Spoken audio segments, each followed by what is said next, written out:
Bitcoin is hard capped. It's not increasing at all. So why is it going up to 13 million a coin? Well, for the last 10 years, it's been appreciating 60% a year on average. For the past 4 years, 60% a year. Okay, the S&P index is increasing about 15% a year for the past 4 years. Um, the money supply, the dollar, is increasing somewhere between 7 and 10% a year, maybe 10% a year for the past 4 years.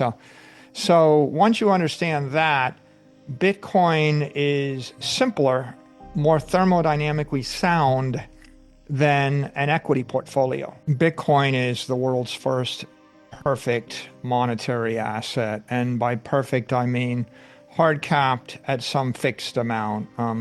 Every other monetary asset you could use as a long-term store of value has some leakage or inflation in it, whether it's gold or silver or real estate or art or whatever it is. There's entropy, there's degradation.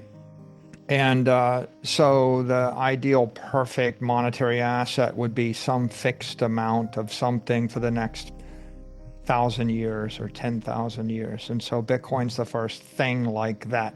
Even things we think that are scarce, like real estate, we can make more real estate. We make more waterfront property even. Half of Boston and half of Miami Beach is man-made waterfront property. So you start with that idea of scarcity. So why does it go up in value? It goes up because the supply of dollars is increasing 7% a year for the past 100 years. And the supply of weak currencies is more like 14% a year. And that means the dollar loses 99.9% of its value over 100 years. A weak currency would lose, 99.9% of its value sometimes over 20 years. So the reason that the value of scarce, desirable stuff goes up is because it's difficult to manufacture with a factory. You ever go to Hershey's, Pennsylvania, you see a factory and they spit out candy bars, and they spit out candy bars at 50,000 an hour in a box, and you can't create 50,000 candy bars, but they did it very well. That's why they created a company. So if a factory can make it, the price is going down. If a politician can print it or declare it, the price is going down. If technology, or if a robot can create it, if a technologist can make it cheaper, if it's subject to Moore's law, if the AI can spit it out, you don't want to store your monetary wealth in anything that human ingenuity or politics creates more of. So that just leaves you with things like Da Vinci paintings. You like scarce art of dead people. You'd prefer beachfront property in Palm Beach over waterfront. It's harder to create beach than it is to create waterfront. And when you look at those things, an acre of land in Miami Beach has gone up a factor of 1,000 in 100 years. Beachfront property in Palm Beach might have gone up 2,000. I mean, these things went from $10,000 an acre to 20 or 30 or 40 million an acre. So the general idea is the currency supply is increasing. There are certain scarce, desirable assets that are not increasing very fast. Bitcoin is hard capped. It's not increasing at all. So why is it going up to 13 million a coin? Well, for the last 10 years, it's been appreciating 60% a year on average. For the past 4 years, 60% a year. Okay, the S&P index is increasing about 15% a year for the past 4 years. The money supply, the dollar, is increasing somewhere between 7 and 10% a year, maybe 10% a year for the past 4 years.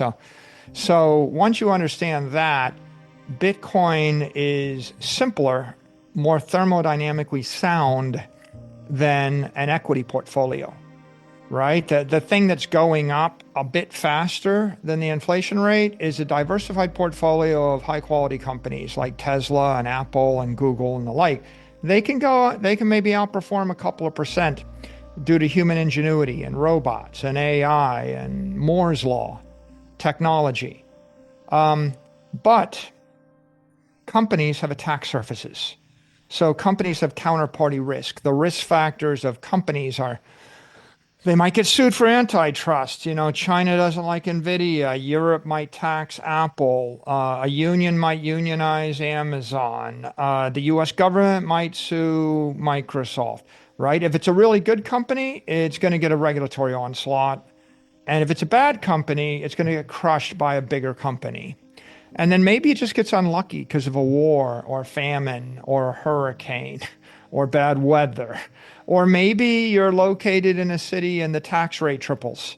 And so there's a parade of horribles that cause you to lose money on a corporate investment or a financial investment. Or maybe you have the best company in the world and it happens to be in Venezuela and the government changes. Or, you know, the people used to have really good companies in Cuba and then Castro took over. And then all of a sudden it becomes illegal or the currency collapses or they expropriate your property. You have the best oil company in Venezuela and then the government takes it. Okay. Or maybe you have a great company in Russia and the currency collapses like it did in 98. Or maybe you have a great company in Brazil and the currency collapses like it did about 30 years ago. Things that are in the real world, things that are subject to political fate or weather or war or famine or competition. Or maybe you have the world's greatest photo company like Kodak. Oops. Or Xerox, right? The world's full of examples of really great companies and maybe really great product. Maybe you have great land. Maybe you own buildings, but the buildings were in Egypt and there's a coup. Or maybe the buildings were in downtown Afghanistan, you know, in Kabul. Oops. Okay, so what is Bitcoin? Well, it's not in the real world. It's not a company. There's no counterparty risk to a company, no counterparty risk to a culture, no counterparty risk to a currency, no counterparty risk to a creditor, right? You're stripping away counterparty risks. And so when you strip away all the risk, you get pure digital property. Why is it going to go up? It's going to go up because capital is flowing from the more entropic state, from the state of anxiety and risk and confusion toward the more ordered state, a less risky state. Think of water at the top of a mountain. Why does the water flow downhill? Accidental? The waterfall. Scary turbulence? But what if it stops? It's flowing downhill because of physics, because it's a lower energy state for the water to be at sea level than for the water to be 1 mile up. Why is money flowing into Bitcoin? I'm going to take all your money, put it in random countries and random banks in Africa. Maybe I spirit it with a magic spell. And then I say, okay, it's Monday morning. Your money's in random banks and random countries in Africa. Would you like to bring it back to the US? Or would you like to leave it there? Accidental? No. You're going to bring it back to a place you feel comfortable. Capital flows to security. It flows to where it's treated the best. And so money is flowing, capital. I'm using money as a phrase for long-term capital. It's flowing into Bitcoin because it's running away from Russia and it's running away from China and it's running away from Africa and it's running away from Venezuela and Cuba and it's running away from South America. It's even running away from Europe. If you ask the Europeans, the very simple test, do you prefer the digital dollar or the digital euro? 99-1, they prefer the dollar to the euro. In their own country, they don't want the euro. Everybody wants the dollar. Everybody wants to live in the US. Everybody wants their property in the safe apex network of the world. So capital is flowing into Bitcoin at 60%. The traditional method of storing your long-term capital is the S&P index is 15%. What's going to happen is that more and more capital is going to flow from the 15% to the 60%. More capital is going to flow from the 20th century to the 21st century. You got $1 billion of warehouses built in 1980. They're rusting, right? They're falling apart. You're going to have to rebuild them. You want to rebuild them for another 40-year run, or you want to put it into Bitcoin, right? So money flows from the past to the future. Money flows from physical to digital. Money flows from high risk to low risk. Money flows from insecure to secure. Money flows from the east to the west. Bitcoin simply represents the highest form, the least disorderly, least risky form of property rights. The 60% will track toward the 15. So over time, the S&P index and Bitcoin will head toward each other. So what do I expect? I think Bitcoin, as it gets bigger, it goes from 60% growth rate to 58 to 55 to 52 to 50 to 48 to 38 to 35 to 33, and the traditional world, the 500, the $150 trillion of traditional equities, that's basically a 15 percenter or 12 to 15 percenter, they'll start to incorporate Bitcoin. Maybe they'll start to creep up toward Bitcoin, but they'll also struggle with all the entropic risk and competition and weather and war and famine. So they're always going to struggle. Bitcoin's going to become half the size of equity. It'll start to head up toward the size of equity. And then there's $300 trillion of fixed income, bonds, preferred stocks, all sorts of ETFs that hold fixed income instruments, currency equivalent, sovereign debt. That yields about 5% right now. So 5% before tax, maybe 3 or 4% after tax. So as people get more comfortable with Bitcoin, they're going to move money toward Bitcoin. And then companies like MicroStrategy, well, we're going to create an equity that pulls capital from the equity capital markets, from the Magnificent Seven, from the S&P. It'll flow into MicroStrategy stock.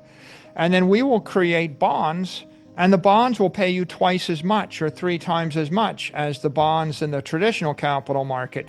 So as we issue those bonds, the capital that's in fixed income will jump onto a Bitcoin-backed bond, and the equity will jump onto a Bitcoin-backed equity.